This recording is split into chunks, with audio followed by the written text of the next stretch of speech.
पर उसकी परिणति संत के चरणों का आश्रय मिला। श्राप तो मिला, 7वें दिन तुम मरेगा, मृत्यु होगी, पर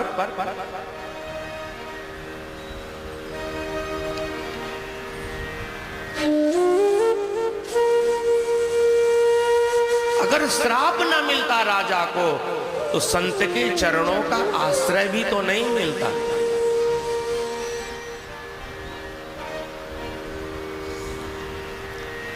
अब तो मेहंदी रगड़नी नहीं पड़ती, वो पैकेट में आती, घोलो और लगा लो। घोलना भी नहीं पड़ता, घुली घुलाई आती है। पहले मेहंदी को माताएं बहनें बांट कर लगाती थी। तो किसी ने लिखा है, मेहंदी रंग लाती है पत्थर में घिस जाने के बाद, सुरखुरू होता है इंसान ठोकरें खाने के बाद। जब तक ठोकर नहीं लगती संभलने का अवसर नहीं मिलता।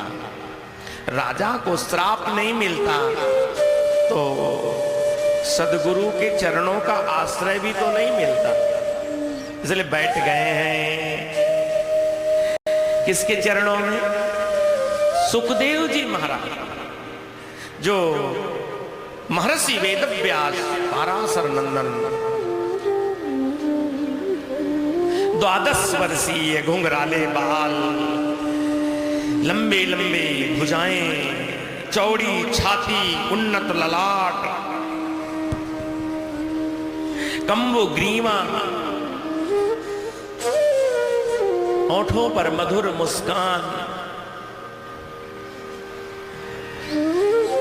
जैसे ही सुखदेव भगवान आए, बड़े बड़े साधु संत, यति, ऋषि, मुनि, ज्ञानी सब उठकर खड़े हो गए, प्रणाम किया।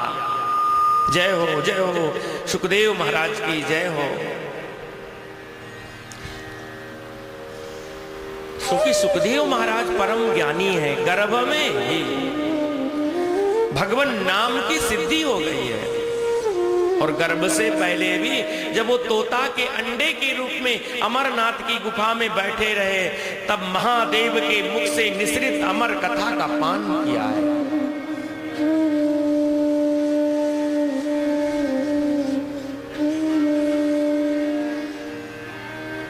राजा ने देखा एक ऐसा संत का आगमन हुआ है जिसके आने से स्वयं महर्षि वेदव्यास खड़े हो गए, पिताजी खड़े हो गए सुखदेव जी महाराज के।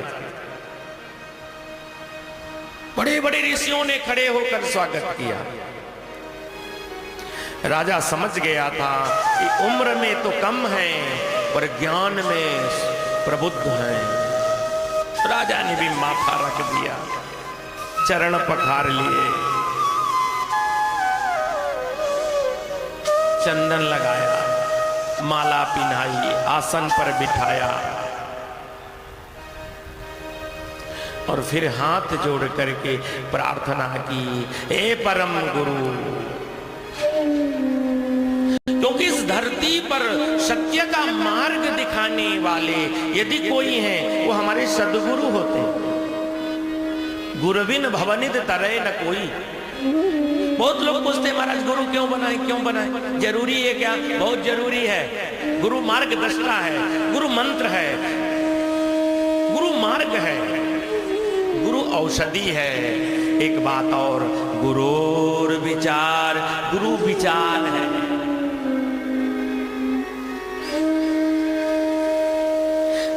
जो काम दवा से बन न सके वो काम दुआ से बनती है। और पक्का सदगुरु मिल जाए तो बात खुदा से होती है। गुरु का अर्थ जानते हो? जो मार्ग दृष्टा है भगवान का। कहां जाएं हम, कैसे मुलाकात होगी ईश्वर से?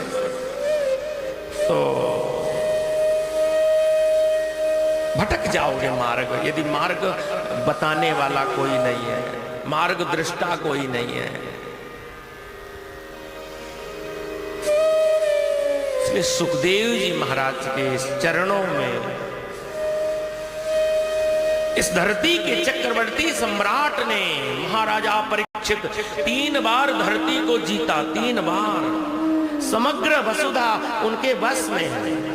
और दूसरी बात, वो भगवान की परम भक्त हैं। गर्भ में भगवान ने रक्षा की, गर्भ में। जब ब्रह्मास्त्र से उत्तरा का गर्भ जल रहा था तो भगवान अंगुष्ठ मात्र रूप धारण कर गर्भ में प्रवेश करके रक्षा करते हैं। हाथ जोड़ लिया राजा ने, हे गुरुदेव